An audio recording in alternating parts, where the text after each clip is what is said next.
Hey, this is Sanyam Bhutani, and you're listening to Chai Time Data Science, a podcast for data science enthusiasts where I interview practitioners, researchers, and Kagglers about their journey, experience, and talk all things about data science.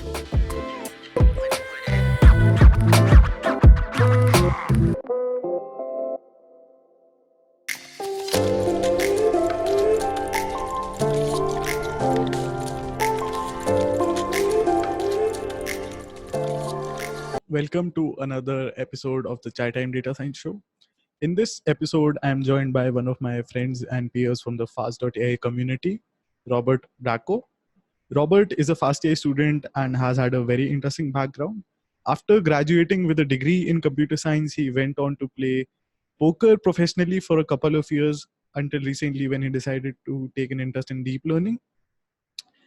He has also been an author of one of the most famous threads on the fast.ai forums. You may recognize him as user made up masters from the fast.ai forums, where he has created the threads audio, deep learning audio, and things Jeremy says to do, both for the part 1 and part 2 of the course.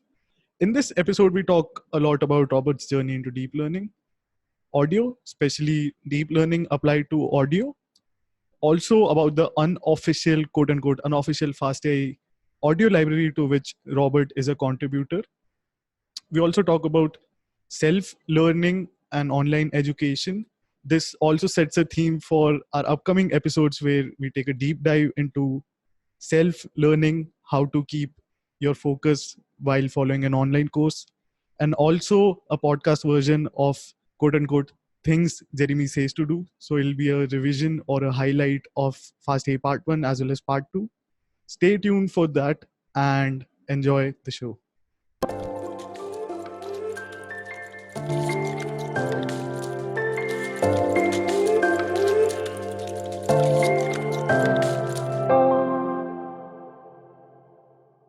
Hi everyone, welcome to today's show. I'm super excited to be talking to one of my friends and peers from the fast.ai family, the fast.ai community. I'm joined by Robert Bracco today, and we'll be talking about audio. Thanks so much for joining me today, Robert. Yeah, thanks. We've had a few Skype conversations about audio in the past, and it's really nice to be doing in front of an audience. Yeah, I'm super excited about it as well.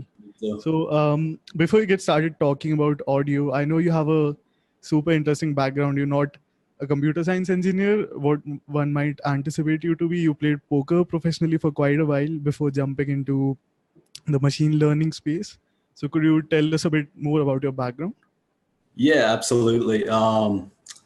In 2009, I graduated from university with a degree in economics and computer science. Mm-hmm. And the path I was kind of headed on of going to work for a company just didn't appeal to me. I had a strong preference for freedom, independence. I was young. I wanted to travel. And the idea of having, 2 weeks of vacation a year or less, didn't appeal to me. And I've been playing poker as a hobby since I was 15 years old. And I kind of did some of the numbers and realized, I'm living cheaply enough that I could actually do this for a living for a while. So I decided to take a shot at it, spend 6 months doing that, and maybe get some travel out of it and some cool experiences. And I ended up doing it full time for 8 years. Wow. Okay. Yeah. So you were traveling the world throughout that time and like playing remotely. Is that how that worked? No, it was more, so I was almost exclusively online. I wasn't really playing live tournaments or anything, but since I could be anywhere, I did take advantage and ended up living in some cool places. I lived in Brazil for a while, Argentina, and just got to travel around a bit. So I was super lucky. It definitely shaped Sounds amazing. my life and taught me a lot about the same path we're on right now with self-learning and machine learning.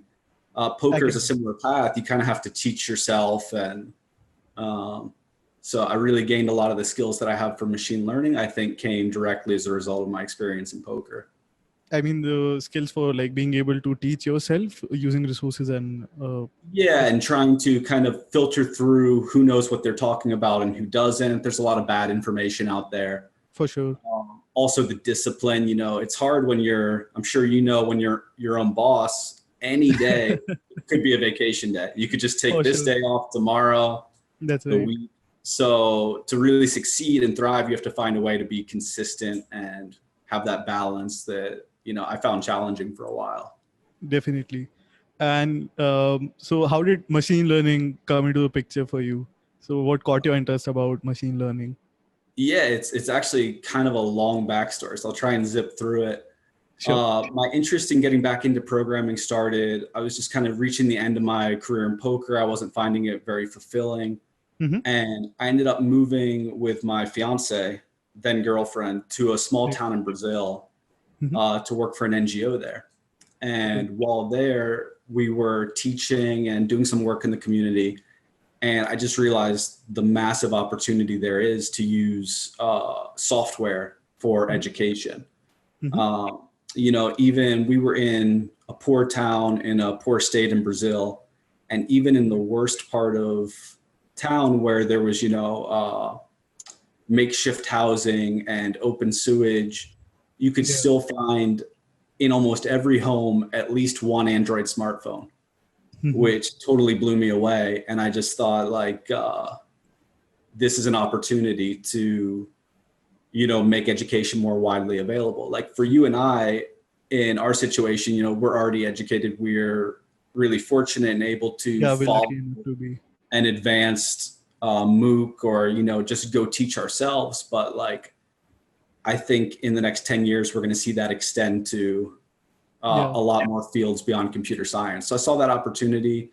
I realized I didn't have the programming skills necessary to, after, I guess I tried building stuff for about 2 or 3 months and I realized it sucked. But you And did study about computer science in college, you mentioned, right?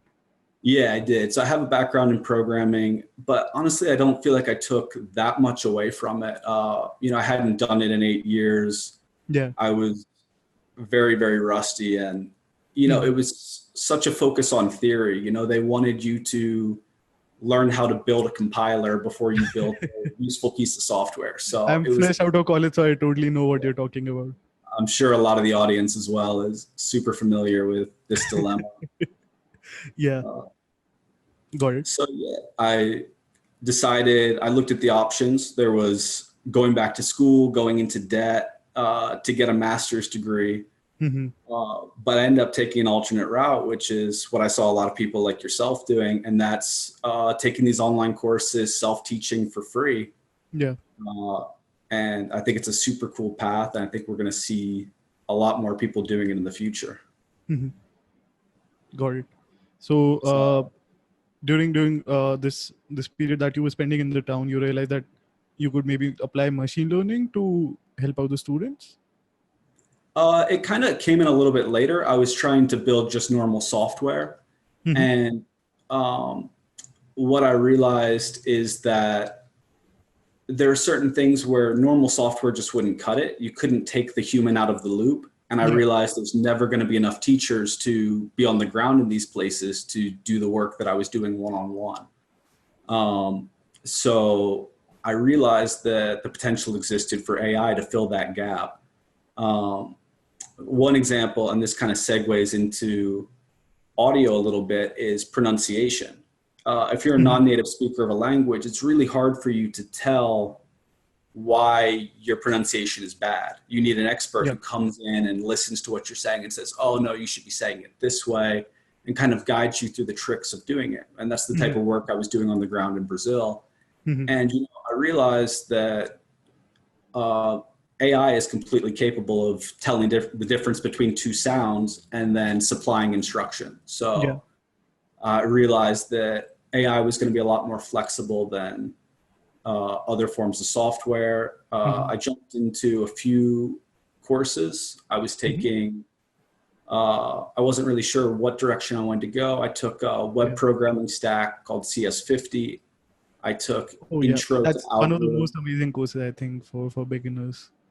Is really nice. It gives you kind of a broad survey of things. At the same time, I took Intro to Algorithms 1 and 2 from Princeton on Coursera, which is like a little bit more computer science driven. And then the third course I took was sort of Intro to Machine Learning by Andrew Ng, which is like, a really famous course in the community. I loved it. I decided that was the direction I wanted to go, but I realized coming out of that course, I couldn't build anything. But I just spent 12 weeks. I worked really hard. Yeah. And, you know, they kind of supplied half the code for you and you were doing all these low level things. But when it came out, when I wanted to apply it, I didn't have the first clue how to begin. And just kind of really fortunately, I started hearing about Jeremy Howard and Fast AI. And it was exactly what I needed at the moment. Like focus on building, not on theory.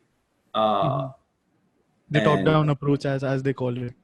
The top-down approach, exactly. And it's, you know, really changed the way I think about learning and how we should do things. So really impactful. So did you end up taking, I think you took the 2019 one, 2019 part one, right? Yeah, I started the end of January this year was when I jumped into Fast AI for the first time and just had no clue. It's so fun going through the class though, because everything's new. Yeah. Kind of maybe a month after that, I started trying to work in audio, but I had absolutely no clue what I was doing. I was trying to take pictures of the raw waveform, like just the squiggly lines, and pass that into a model, hoping that it would recognize the pattern, but it did not succeed. It couldn't get anything working. So I realized I'm going to have to learn a little bit more about audio. Yeah. And that started kind of a 4-month journey into signal processing. And interesting. So throughout this while, like you had a goal in mind. So you weren't like driven to machine learning because of the hype or because it looked fancy to you, but because you wanted to use this to be able to build some, as you said, like app to help with the pronunciations. Yeah, absolutely. That, and I view that even as just a stepping stone on the road to building more general education software using AI and machine learning. But yeah, that's been kind of my goal from the beginning. And it was cool because I had that concept before I started any machine learning. So it was this really kind of fuzzy idea in my head that seemed cool, but I didn't even know if it was possible. Like, I think that's one of the interesting aspects. Like people generally jump to the field without having a goal in mind. But if you have a goal, you can sort of narrow down the things you want to learn about. Maybe chart a like study path for yourself that I want a MVP ready by maybe an end of a year or something like that. So yeah, totally. We've talked about this before. I'd love to hear your outlook on it. You know, it's easy to get addicted to the online classes and jump into one after the other without building anything or applying. Like, how did you, I guess, resist that temptation? And what have you found to work the most for you? I did fall into that for a bit. That I think like one of my most famous articles, how not to do fast.ai or any machine learning MOOC. It basically talks about this infinite learning loop of going from one course to another. And this was also when I had a set of goals in mind. So I wanted to build a few applications and maybe also like some agricultural facing ideas. But the thing for me about these was you do one course and then you realize you can't build anything. So you find that idea in another course, you go to that course and you keep jumping from course to course without like being ever ready to be able to build something. Yeah. So and after a while, I was close to graduation, and during this time, I realized that the only way to be able to build anything is actually go out and build it. So absolutely, I think just sticking to one course for me, I think FastAI is the best. That's what I recommend to everyone. But whatever course that really you find your sync with, your rhythm with, just doing that, do it thoroughly, and then focus on that one project or goal of yours if you'd like. Yeah, I couldn't agree more. Being kind of like a little bit of a perfectionist and academic type, like I had this idea that I kind of had to conquer everything in a systematic way. So I was like, oh, I'm going to learn pandas by doing a pandas tutorial of like every possible function. And same with NumPy. There's some great data science books, but none of it stuck. You know, I went through these tutorials and stuff, and until I started using it for real applications, like it just wouldn't stick in my mind. So I think that's really good advice to anyone who doesn't really know what to learn next. If you go try and learn just something in general, like it may not be what you need. And if it's not what you need, you just won't retain it. So the best way when you're feeling like, oh, what should I do next, is go build the thing in your head, see where you get stuck, what's stopping you, and then learn that. And the other thing that I like to point out too is, like, if you don't have the idea with you yet, and you want to test out your skills or maybe like find a job in this field, Kaggle is one of the things that gets as close to real world. I mean, there downsides to it as well. You don't get to see the data collection part, etc. But if you ignore that, it's as close as you get to the real world with a like real time leaderboard for you as well. So that's one of the things that you can try, I assume. Yeah, that's a fantastic point, because when you're building your own project, I think Jeremy's talked about this before in the class. Yeah. When you're building your own thing and it doesn't work, you don't know if it doesn't work because the thing's not possible, because of your data. And so Kaggle really lets you isolate the learning portion of deep learning and compare yourself against others and see how you stack up. So yeah, I think that's fantastic advice as well. Kaggle and building your own projects, those two hand in hand are really powerful tools. Yeah. And I think you also try to compete for the audio challenges recently. Yeah, so I jumped in. I was mainly working on our implementation of fast AI audio. So I didn't end up starting the Free Sound 2019 competition. This was an audio Kaggle competition. We'll have it linked off, or maybe on a card for our audience.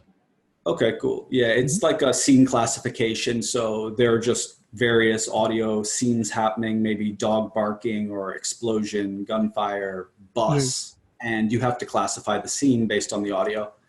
Gotcha. I jumped in it with 7 days left, which was my first mistake, trying to take it on. But I had a lot of fun. It was my first Kaggle competition. And I ended up not doing very well in it, barely broke the baseline. I ended up determining after because of a data leak. So I was leaking between my train and validation set, so I wasn't generalizing. It was a really good lesson. But overall, it was super fun because I really had no Kaggle experience and I hadn't spent much time reading other people's kernels and reading about strategy. So I just got to jump in and try and kind of invent things. And I figured out that I rediscovered certain things like stacking. I kind of implemented my own version of that, and I didn't know if it was a thing or not. So it was really nice to just have that period of kind of free creativity where I really had no clue what I was doing, and I was just trying stuff. I had just gotten to the level where I was able to, using, Torch and NumPy and all these libraries to actually implement my ideas in machine learning. It was kind of a tipping point for me where like I actually knew how to take ideas out of my head and try them out. And before that, I really didn't have that ability. And like this, to get to this point, you went through the fast AI courses and the courses you mentioned before that as well, right? So this happened after that? Yeah, definitely. I would say it happened maybe 3 months about into having taken fast AI and having played around with the code and tried to make my own things. 2 to 3 months in, I think I started realizing I could actually, of course I could make cool stuff. Just, putting my data sets in their code. But as far as like making completely new ideas, making my own models, architectures, forms of data augmentation, that kind of came about 3 months in. And I think we all know that you've done the course rigorously as well. So there's you made up masters on the forums for those who don't know, and you have this amazing thread called Things Jeremy Says to Do. So so that was kind of inspired by your how not to do fast AI. So how to do fast AI? Yeah, so you were right before I took the course. I read that post. And I thought it was really cool. And I thought, wow, I should kind of search around and get more advice on people who have gone through the course, what they regret, what they enjoyed, how they wish they'd spent their time. And I did that. And the number one thing that came through was people saying, I wish I'd listened to Jeremy. Jeremy has great advice. I wish I hadn't gotten bogged down in the theory. I wish I'd spent more time with the code. So I said, wow, if everyone's saying this, I think maybe I'll go through and I will try and record all his advice and then just put it out as a list. And I think because he leaves out all of these Easter eggs throughout the lecture in running, that this thing is, you could try this, for example, class imbalance just works. And he just mentions such things in running that I think many people tend to overlook. So that was yeah, an amazing thread for sure. nice. I'm glad you enjoyed it. Yeah. Now I sort of want to get an idea from you, like how's the situation for audio? Is it like as ripe as image and NLP in your experience? Can you just use any API to model.fit, or could you tell us a bit about that? Yeah, sure. It's there's a lot of different stuff going on, but I still feel like it's not as mature as maybe NLP or computer vision. Um, but there are a lot of cool projects coming out recently. Google's released some stuff where they're trying to add generative audio. So they're trying to do stuff like voice transfer. So imagine you're using their translation app and you're translating from English to Spanish, but the Spanish that comes out is in your voice and not the voice of a computer. So like there's a lot of really novel things that are haven't reached the same level of maturity as computer vision applications. Yeah. So I think there's lots of room to do research and build cool stuff. And amazing things are coming out for sure. I think MuseNet from OpenAI, that's pretty cool. Like, I couldn't tell the difference if that's coming from an actual concept or if it's generated. Yeah, it's absolutely amazing work. And she started in Fast AI, right? Yep. We actually had her on the interview series also, so I'll have that linked off as well. What Christine has mentioned, like what we were just talking about, is she had this fixed project in mind. And I think Jeremy has also highlighted this in the part 1 of the course, where he highlights that the best advice is to really focus on one project and make it really good. That sort of outweighs many projects on your resume. Yeah, definitely. Couldn't agree. Yeah. So I know you're also working on a fastai audio. I think it's a fork of fastai audio. Could you tell us more about the library? What is it about? Yeah, for sure. First, I'll say unofficial Fast AI audio, because we have no affiliation. We're just huge fans and students of the class. The goal is to build an audio module for Fast AI that follows the same pattern as their other existing modules. So, for example, the whole purpose of Fast AI's computer vision module is to allow people who aren't PhDs in computer vision to build world-class models for whatever it is that they're really good at. So maybe they're a farmer, maybe they're a doctor. And we tried to copy that same pattern and spend time learning stuff about signal processing and audio engineering so that we can abstract it away and make it really easy for anyone who has an interest in building an audio model to do it without having to spend 5 months bogged down in signals processing and spectrograms. Right. So all of these technical stuff, I assume, is common to like when you're working with audio using any software pipeline. Yeah, definitely. Like, I guess I'll go into what the pipeline kind of is. You take raw audio for the most part. Some people do machine learning directly on raw audio, but it's not as developed as an area. Most people will pre-process it in some way, maybe remove silence or resample it, followed by creating a spectrogram, which is an image representation of the frequencies of the sound. So those waveforms that we usually see, are those spectrograms? No, so a waveform that you would normally see is just the amplitude of the wave at any given point in time. And that's a very complex signal. What you're actually seeing there is a lot of different frequencies being added together. And what a spectrogram does is it breaks that apart into the constituent frequencies. So the computer can learn from that. Like a really cool analogy that's not mine, I heard from someone else, is it's like a prism. You take white light and it splits it into the colors that made it up. Got it. So like a very detailed representation of all the audio in an image format. Yeah, exactly. So if you want to get into exactly what it is, is if you have, it's an image where the x-axis is time and the y-axis is frequency of the signal. Got it. And any pixel at point xy at time x, it's the color of the pixel indicates the magnitude of the frequency, how much energy is there, Okay. of the frequency at time x. So it's this kind of complex combination showing them which frequencies are present. Got it. And but so as a function of time.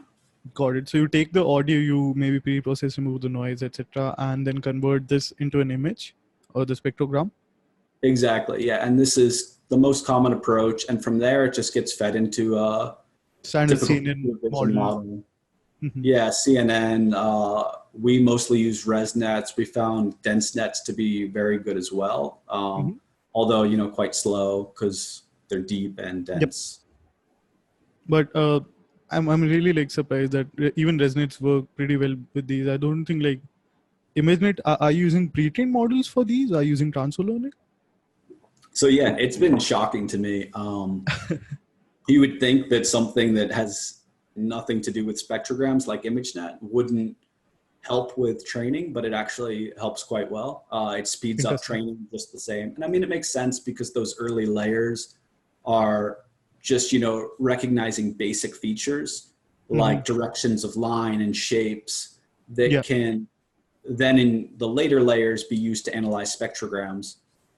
So it's not all that surprising, but yeah, we found that just basically the same approach you take for normal computer vision gets really good results on audio. And I think there's definitely room for improvement. And this is where additional research needs to be done, custom architectures. That's what we're kind of looking at. The next step is starting to improve upon that base result. But I think it's really exciting that you can get such good results with, just kind of the defaults.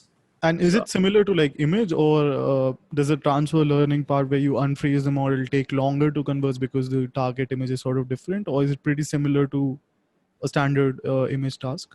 No, it's really similar. You don't see that much improvement during the fine tuning stage after you unfreeze. So I would have expected, it to either take longer or have more change or to get more benefit. But it even I'm surprised by that fact for sure. Yeah. Yep. So I assume you'll also be checking out efficient nets if you haven't yet.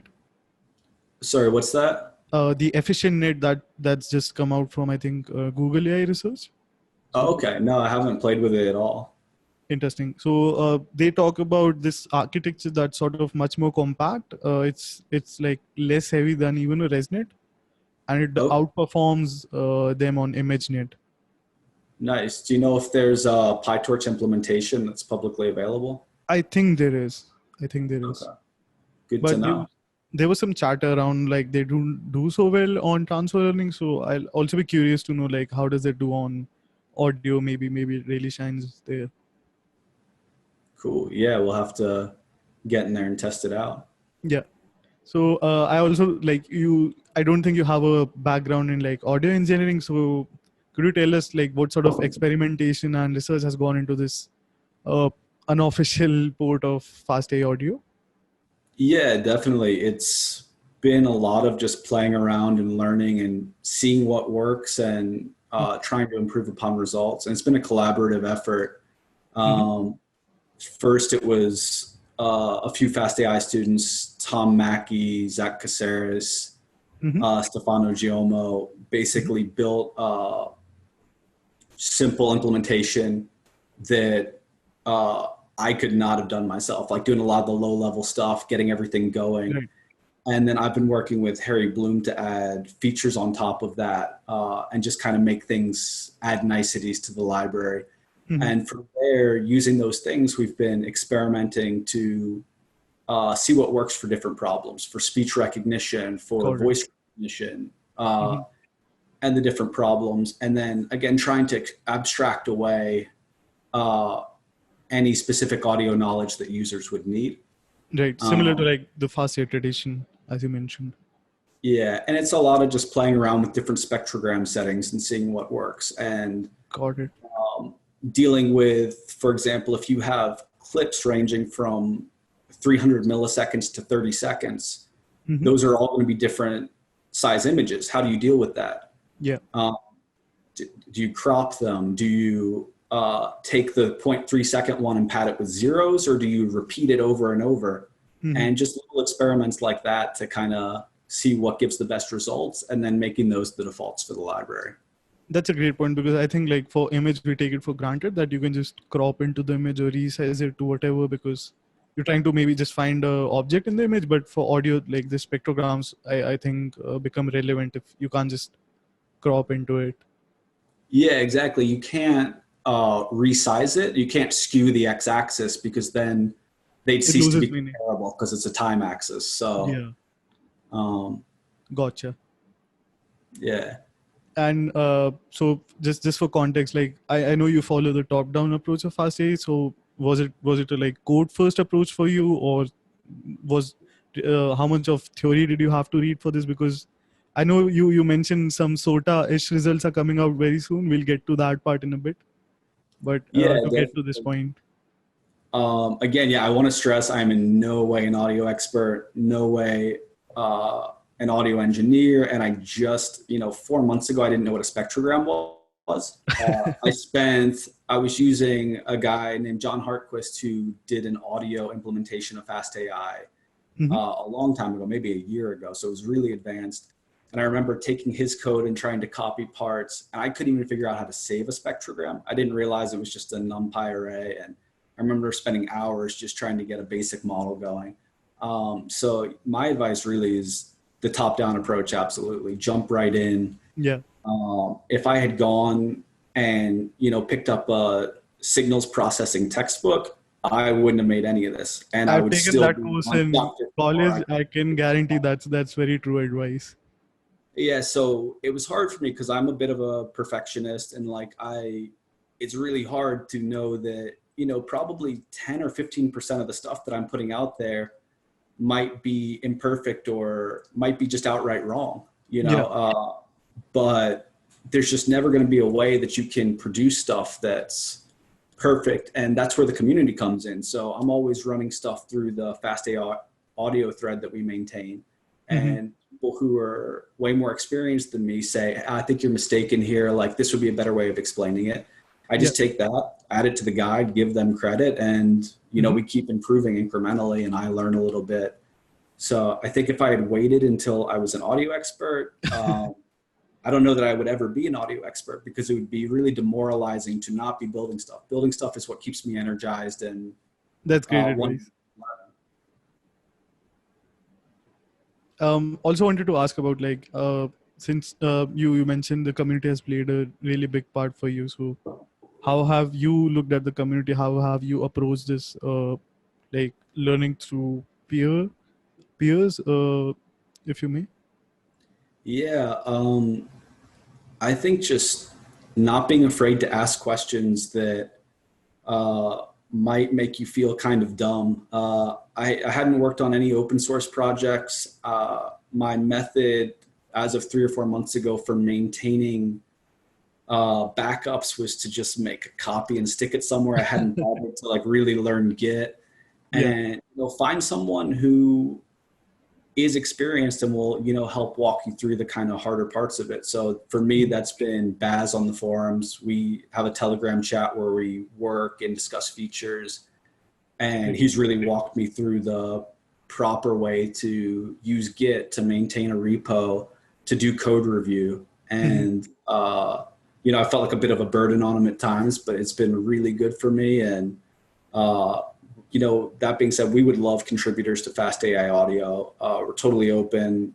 Doesn't matter skill level. Like I said, 3 months ago, I didn't know the first thing. So I think really anybody can do it, as long as you meet the basic fastai prereqs, year of Python experience, high school math. You really don't need more than that. You can learn as you go. Yeah, I also want to sort of drop a warning for people. So I know for sure that even when we discussed anything, you were there you made sure to do your homework, your side of the things, and then actually ask the question. So That's, I think, what a lot of people mistaken is that if you list asking people for free, or like even on any sort of forums, please do your homework. Don't just take other people's time for granted. Yeah, absolutely. And yeah, it's something to be conscious of. And I catch myself doing it all the time. I'll send Harry a question that's something that after I send it, I realize I could just Google that. Like, what am I doing? Wasting this guy's time is a valuable resource.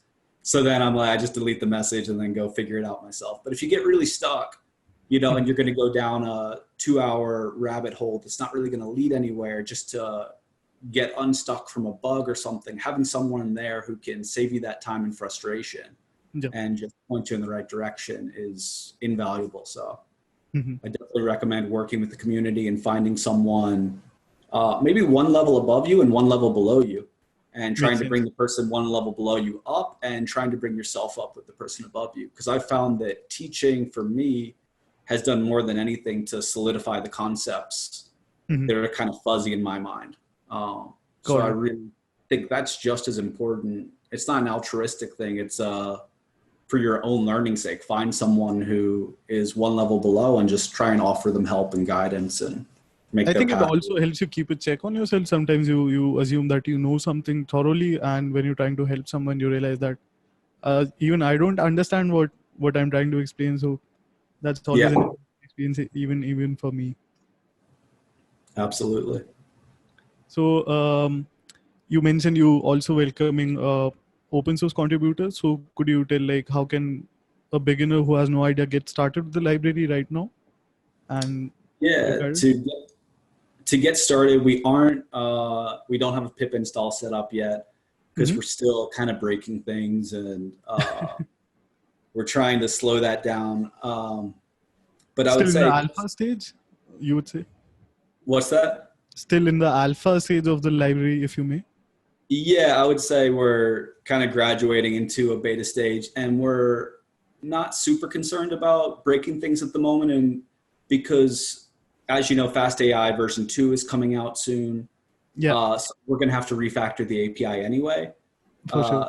Mainly focused on just kind of getting cool features and making it useful, especially for our own work. Mhm. So, I'm using this library directly. It's been really helpful to me. Yeah, Uh, and then, later we'll go through and when we do this big refactor and try and make it as proper as possible. And from that point, have continuous integration. And we have some testing, but not as much as we should. Mhm. Um, so anyway, if you want to get started using the library, you can just go to the GitHub repo, which I'm sure Sanyam will link. And in the README, there's a simple install. You just clone the library and run one command. And that's it. We've got a set of tutorials starting with getting started that just shows you the most basic way to train a model. We've got an intro to audio guide, Gotcha. which is kind of a compilation of the stuff I spent the past 4 months learning.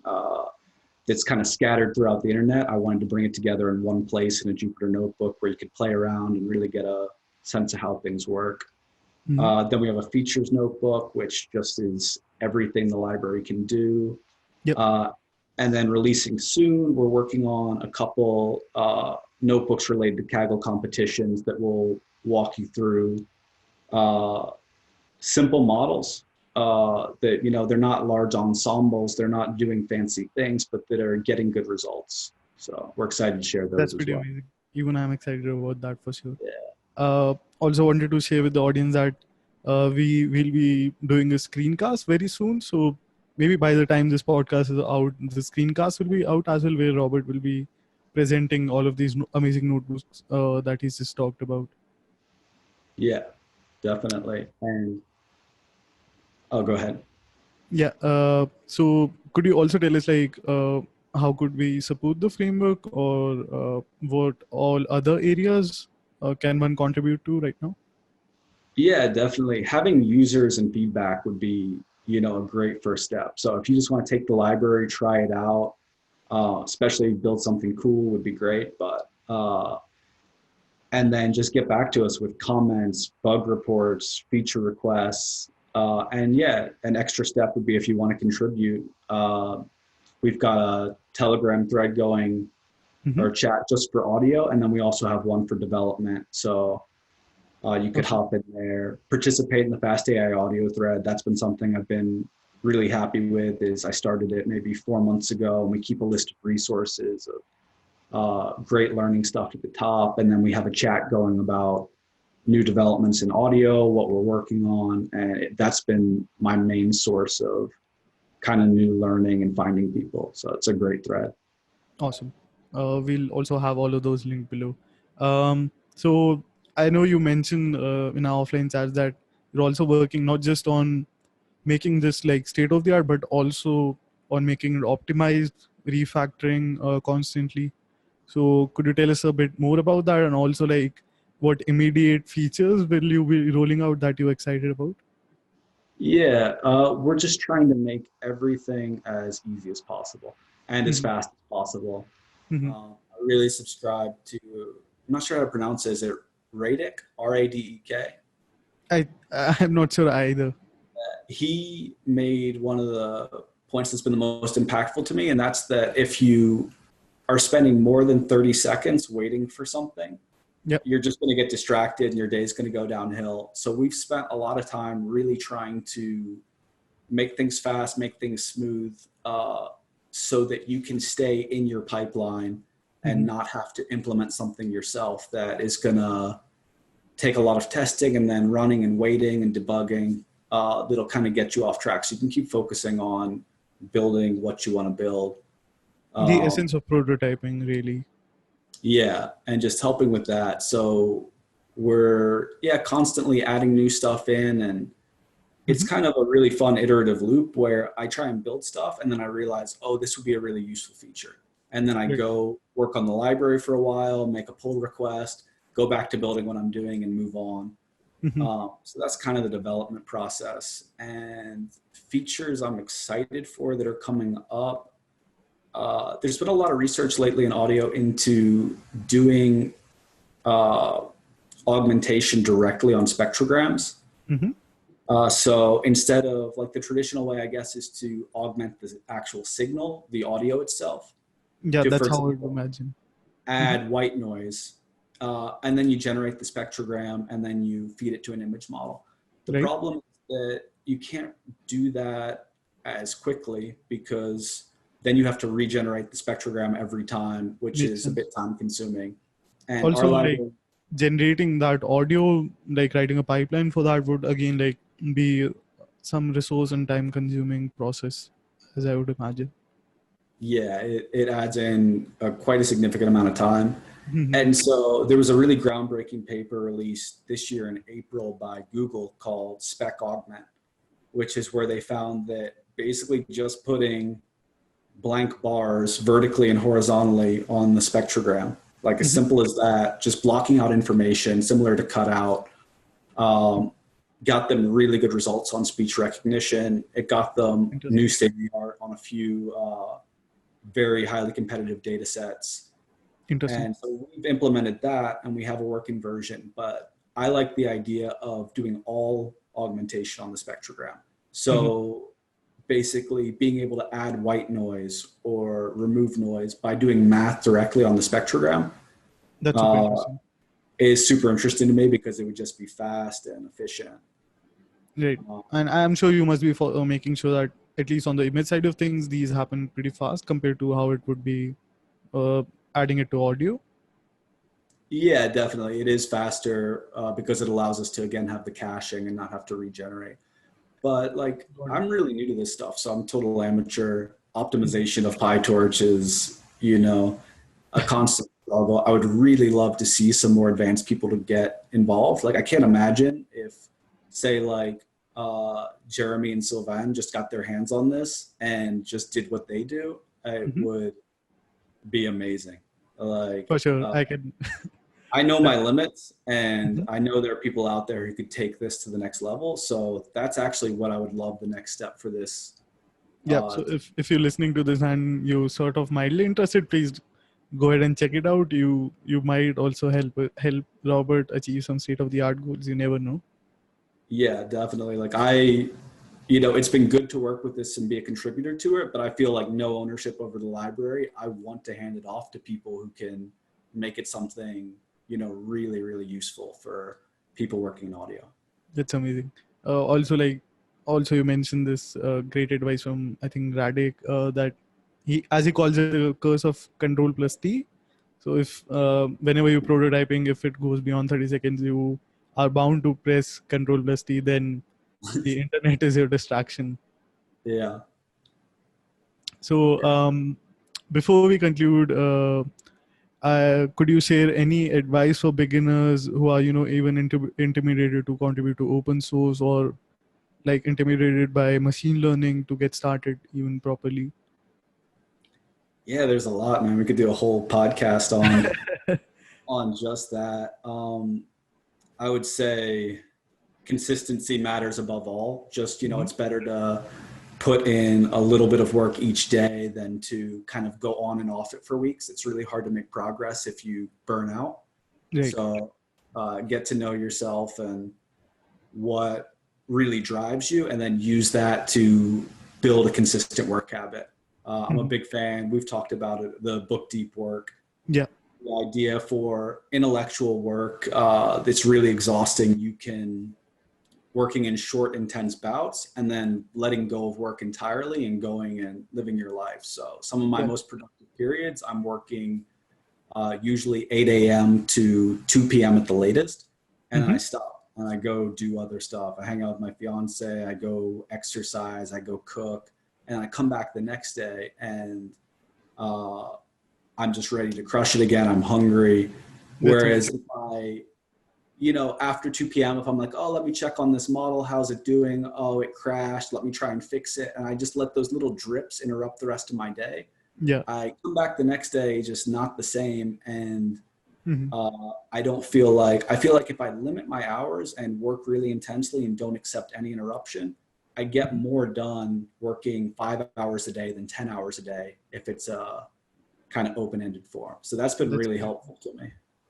Also, I feel like if you have more time, you said, speaking from my experience, you tend to get more explorative, and then things start to like diversify in all weird directions, not leading to any proper goal, usually, at least for me.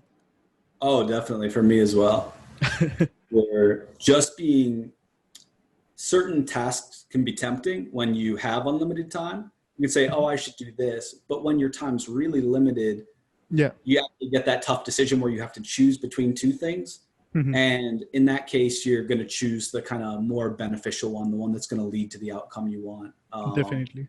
You're not going to get caught in the kind of frivolous things that you'll do if you feel like you have all day. Yeah, for sure.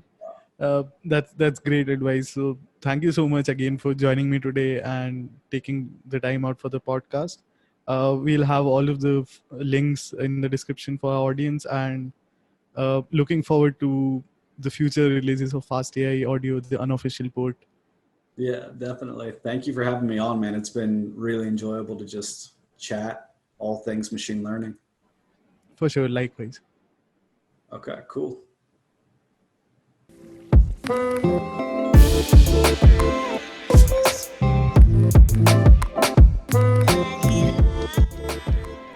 Thank you so much for listening to this episode. If you enjoyed the show, please be sure to give it a review, or feel free to shoot me a message. You can find all of the social media links in the description. If you like the show, please subscribe and tune in each week to Chai Time Data Science.